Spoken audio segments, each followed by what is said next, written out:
قافلہ ابھی شہر سے تھوڑا پیچھے تھا کہ موسلادھار بارش شروع ہو گئی۔ اونٹوں پر لدا ہوا سامان تجارت جو کہ کھجوروں اور اناج پر مشتمل تھا بکنے لگا۔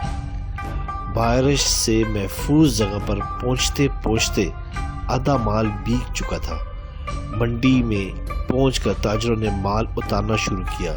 ان تاجروں میں ایک بہت معصوم چہرے والا انتہائی خوش شکل نوجوان تاجر بھی موجود تھا۔ اس نوجوان تاجر نے جب اپنا مال اتارا تو اس کو 2 حصوں میں تقسیم کر دیا۔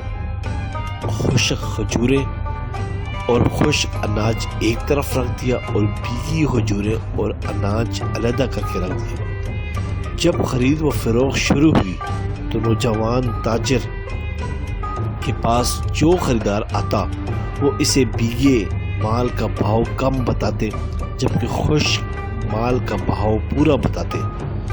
گاہک پوچھتا کہ ایک جیسے مال کا الگ الگ بھاؤ کیوں؟ تو وہ بتاتے کہ مال بکنے سے اس کا وزن زیادہ ہو گیا ہے، خشک ہونے کے بعد وزن کم ہو جائے گا۔ یہ بددیانتی ہے۔ لوگوں کے لیے یہ نئی بات تھی۔ تھوڑی ہی دیر میں پوری منڈی میں ان کی دیانتداری کا چرچا ہو گیا۔